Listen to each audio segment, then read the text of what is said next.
हर सपने का आपके जीवन की किसी घटना, किसी आने वाले बदलाव या किसी संकेत से सीधा संबंध होता है। प्राचीन समय से नागों को बहुत पूजनीय माना गया है। नाग सिर्फ एक जीव नहीं, बल्कि ऊर्जा, शक्ति और भविष्य के संकेतों का प्रतीक माने जाते हैं। इसलिए जब सपने में नाग दिखाई देता है तो वह खाली हाथ नहीं आता, वह हमेशा कुछ न कुछ संदेश लेकर आता है। कुछ संदेश इतने महत्वपूर्ण होते हैं कि उन्हें हल्के में लेना भारी गलती हो सकती है। यही कारण है कि कहा जाता है अधूरा ज्ञान हमेशा नुकसान करता है। इसलिए इस बात को आखिरी तक ध्यान से समझना जरूरी है। एक बार कैलाश पर्वत की ऊंची बर्फीली चोटियों में, जहां चारों ओर शांति थी, मंद हवा बह रही थी और वातावरण एकदम दिव्य लग रहा था, देवी पार्वती और भगवान शिव साथ बैठे हुए थे। वहीं देवी पार्वती ने शिव जी से एक चिंतन भरा प्रश्न पूछा, हे स्वामी, मनुष्य जो सपने देखते हैं उनका क्या अर्थ होता है? क्या सपनों के पीछे भी कोई संदेश छुपा होता है? भगवान शिव मुस्कुराए, पार्वती जी की ओर प्रेम से देखा और कहा, हे देवी, सपने मन का आईना होते हैं। हमारे अवचेतन मन में जो बातें, भावनाएं, डर, इच्छाएं और अनुभव जमा होते हैं वही सपनों के रूप में सामने आते हैं। इसलिए हर सपना कुछ न कुछ अर्थ रखता है। आने वाली घटनाओं की झलक भी सपने में दिख सकती है। कई बार सपने चेतावनी होते हैं, कई बार आशीर्वाद। पार्वती जी ने फिर पूछा, हे नाथ, अगर सपने में सांप दिखाई दे तो इसका क्या अर्थ होता है? यह सपना क्यों आता है? क्या सपने में सांप दिखना किसी विशेष संकेत का प्रतीक है? भगवान शिव ने गंभीर होकर कहा, हे पार्वती, सपने में सांप दिखना एक अत्यंत महत्वपूर्ण संकेत है।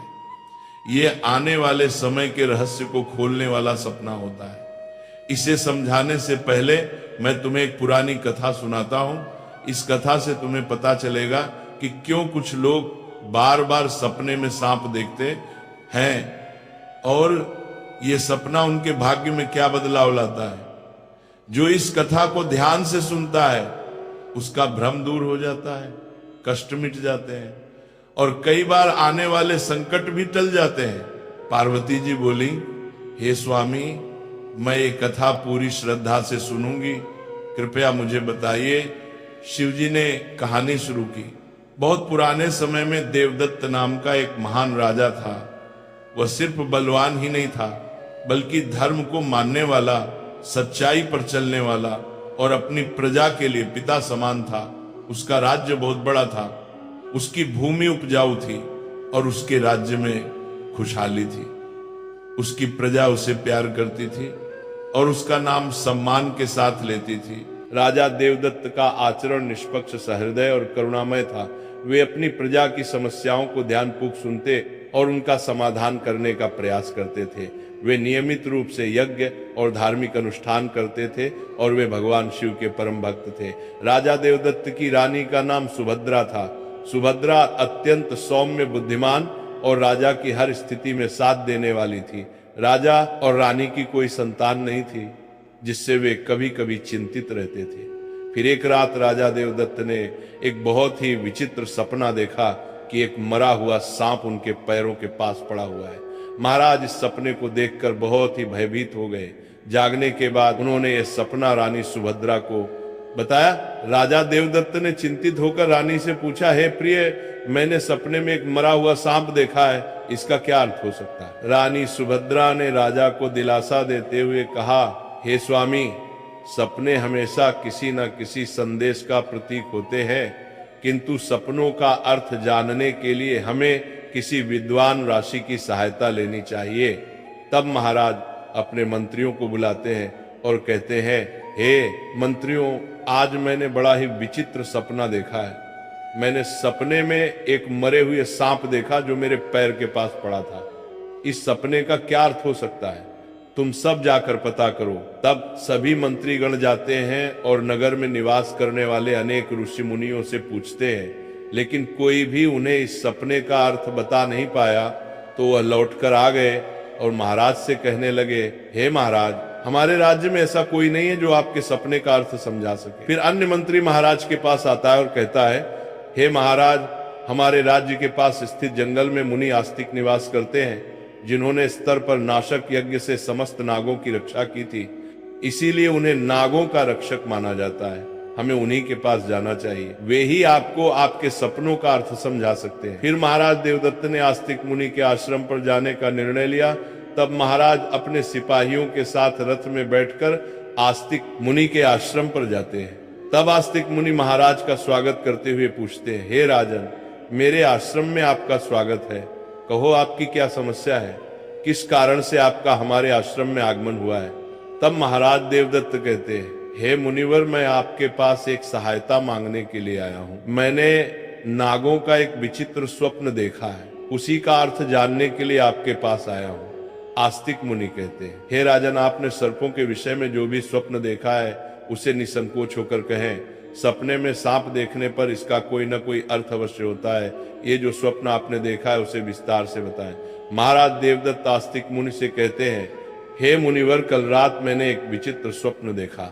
मैंने देखा कि एक मरा हुआ सांप मेरे पैरों के पास पड़ा हुआ था। कृपया मुझे स्वप्न का अर्थ बताइए। आस्तिक मुनि ने ध्यान, राजन, अगर सपने में आपको मरा हुआ सांप दिखाई देता है तो इसका मतलब है कि आपके जीवन की बाधाएं और संकट जल्द ही दूर होने वाले हैं। ये एक शुभ संकेत है, इसलिए आप चिंता मुक्त होकर घर पर जाएं। इसमें भयभीत होने वाली कोई बात नहीं है। फिर महाराज देवदत्त प्रसन्न होकर आए, आस्तिक मुनि को प्रणाम करते हैं और धन्यवाद देते हुए लौटकर अपने राज्य में लौट जाते हैं। इस स्वप्न के फलस्वरूप कुछ दिनों बाद राजा देवदत्त के राज्य में दुश्मनों द्वारा पैदा की गई सभी समस्याएं और संकट दूर हो गए। राजा इस संकेत से बहुत खुश हुआ। फिर अगले दिन रात को राजा देवदत्त को ऐसा ही सांप का और एक सपना आया। उस सपने में राजा देवदत्त ने देखा कि वो एक बड़े सांप को पकड़ रहे हैं। जागने के बाद राजा ने तुरंत आस्तिक मुनि के पास जाकर पूछा, हे मुनिवर, मैंने सपने में देखा कि मैं एक बड़े सांप को पकड़ रहा हूं, इसका क्या अर्थ है? आस्तिक मुनि ने कहा, हे राजन, अगर आप सपने में सांप को पकड़ते हुए देखते हैं तो यह भी एक शुभ संकेत होता है। यह दर्शाता है कि आप भविष्य में अपनी मेहनत से धन संपत्ति प्राप्त करेंगे और उसे सही तरीके से इस्तेमाल करेंगे। कुछ दिनों बाद राजा ने एक बड़े युद्ध में विजय प्राप्त की और राज्य की संपत्ति में वृद्धि हुई। राजा देवदत्त का तीसरा सपना, एक अन्य रात राजा देवदत्त ने सपने में देखा कि एक सांप उड़ता हुआ दिखाई दे रहा है। जागने के बाद राजा ने तुरंत आस्तिक मुनि के पास जाकर पूछा, हे मुनिवर, मैंने सपने में एक उड़ता हुआ सांप देखा है, इसका क्या अर्थ है? आस्तिक मुनि ने कहा, हे राजन, अगर सपने में सांप उड़ता हुआ दिखाई देता है तो ये उन्नति और प्रगति का प्रतीक होता है। इसके बाद राजा के राज्य में व्यापार और कृषि में उन्नति होने लगी। राजा देवदत्त का चौथा सपना, कुछ दिनों बाद राजा देवदत्त ने सपने में बार बार काले रंग का सांप देखा। वह चिंतित होकर आस्तिक मुनि के पास गया। राजा ने उनसे पूछा, हे मुनिवर, मैंने सपने में बार बार काले रंग का सांप देखा है, इसका क्या अर्थ है? आस्तिक मुनि ने कहा, हे राजन, अगर सपने में बार बार काले रंग का सांप दिखाई देता है तो ये काल सर्प दोष का संकेत है। हालांकि ज्योतिष शास्त्र में इसका निवारण भी बताया गया है। आस्तिक मुनि के निर्देशानुसार राजा ने पूजा पाठ किया और दोष से मुक्ति पाई। राजा देवदत्त का पांचवा सपना, फिर एक रात राजा देवदत्त ने सपने में हरे रंग का सांप देखा। जागने के बाद राजा ने तुरंत आस्तिक मुनि के पास जाकर पूछा, हे मुनिवर, मैंने सपने में हरे रंग का सांप देखा है, इसका क्या अर्थ है? आस्तिक मुनि ने कहा, हे राजन, अगर सपने में हरे रंग का सांप दिखाई देता है तो ये एक शुभ संकेत है और ये निकट भविष्य में आपके साथ घटने वाली किसी अच्छी घटना की ओर इशारा करता है। इसके बाद राजा के राज्य में अच्छी फसल हुई और प्रजा बहुत खुशहाल हो गई। राजा देवदत्त का छठवां सपना, एक अन्य रात राजा देवदत्त ने सपने में सफेद रंग का सांप देखा। जागने के बाद राजा ने तुरंत आस्तिक मुनि के पास जाकर पूछा, हे मुनिवर, मैंने सपने में सफेद रंग का सांप देखा है, इसका क्या अर्थ है? आस्तिक मुनि ने कहा, हे राजन, सपने में सफेद रंग का सांप दिखाई देना भी शुभ संकेत है, जिससे धन की प्राप्ति होती है। कुछ दिनों बाद राजा को एक अज्ञात स्रोत से बहुत सारा धन प्राप्त हुआ। राजा देवदत्त का 7वां सपना। एक रात राजा देवदत्त ने सपने में देखा कि एक सांप डर कर भाग रहा है। जागने के बाद राजा ने तुरंत आस्तिक मुनि के पास जाकर पूछा, हे मुनिवर, मैंने सपने में एक सांप को डर कर भागते हुए देखा है, इसका क्या अर्थ है?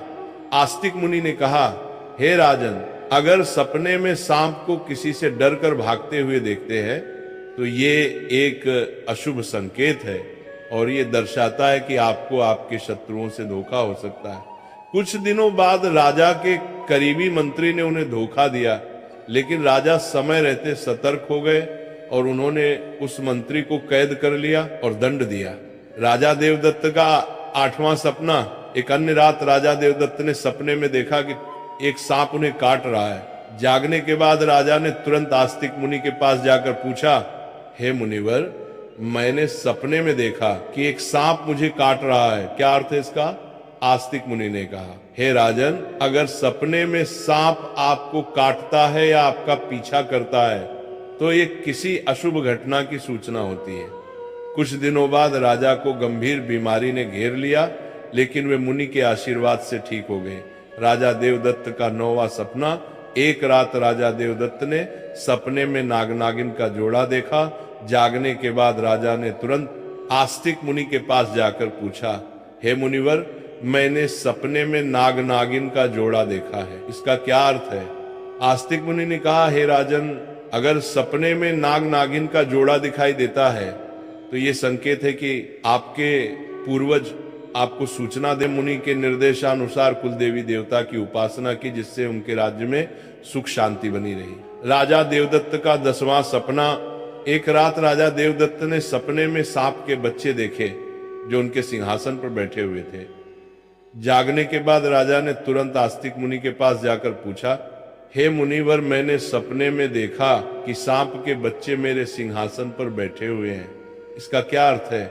आस्तिक मुनि ने कहा, हे राजन, अगर सपने में सांप के बच्चे दिखाई देते हैं और वे आपके सिंहासन पर बैठे हुए हैं तो ये संकेत है कि आपके घर में जल्द ही संतान का आगमन होगा, आपका पुत्र महान बनेगा और आपके राज्य का उत्तराधिकारी होगा। कुछ महीनों बाद रानी सुभद्रा ने एक पुत्र को जन्म दिया। वह पुत्र बड़ा होकर एक महान राजा बना और अपने पिता के राज्य का उत्तराधिकारी बना। राजा देवदत्त का 11वां सपना। एक रात राजा देवदत्त ने सपने में सांप और नेवले की लड़ाई देखी। जागने के बाद राजा ने तुरंत आस्तिक मुनि के पास जाकर पूछा, हे मुनिवर, मैंने सपने में सांप और नेवले की लड़ाई देखी है, इसका क्या अर्थ है? आस्तिक मुनि ने कहा, हे राजन, अगर सपने में सांप और नेवले की लड़ाई होते हुए देखते हैं तो ये इस बात का संकेत है कि आपके सामने आपके गुप्त शत्रु का खुलासा हो जाएगा और उसके साथ आपकी लड़ाई भी होगी। कुछ दिनों बाद राजा के गुप्त शत्रु का पर्दाफाश हुआ और राजा ने उसे परास्त कर दिया। राजा देवदत्त का 12वां सपना। एक रात राजा देवदत्त ने सपने में देखा कि एक सांप शिवलिंग से लिपटा हुआ है। जागने के बाद राजा ने तुरंत आस्तिक मुनि के पास जाकर पूछा, हे मुनिवर, मैंने सपने में सांप को शिवलिंग से लिपटा हुआ देखा है, इसका क्या अर्थ है? आस्तिक मुनि ने कहा, हे राजन, अगर सपने में सांप को शिवलिंग से लिपटा हुआ देखते हैं तो यह दर्शाता है कि भगवान शिव की आपको कृपा प्राप्त होगी और आपकी कोई विशेष मनोकामना पूर्ण होगी। इसके बाद राजा ने भगवान शिव की आराधना की और उनकी विशेष मनोकामना पूर्ण हो गई। राजा देवदत्त का 13वां सपना। एक रात राजा देवदत्त को भयंकर सपना आया। उन्होंने देखा कि एक काला सांप उनकी छाती पर आकर बैठा है। राजा बहुत भयभीत हो गया और तुरंत आस्तिक मुनि के पास पहुंचा। हे मुनिवर, मैंने एक भयंकर सपना देखा है, एक काला सांप मेरी छाती पर आकर बैठा था, इसका क्या अर्थ है? राजा ने घबराते हुए पूछा। आस्तिक मुनि ने गंभीर स्वर में कहा, हे राजन, यह सपना आपके लिए गंभीर चेतावनी है। इसका अर्थ है कि आपकी मृत्यु निकट है। आपको तुरंत भगवान शिव की शरण में जाना चाहिए और उनकी आराधना करनी चाहिए, वे ही आपको इस संकट से बचा सकते हैं। राजा देवदत्त भयभीत हो गए और तुरंत भगवान शिव की आराधना करने लगे। उसने कठोर तपस्या की और भगवान शिव को प्रसन्न करने के लिए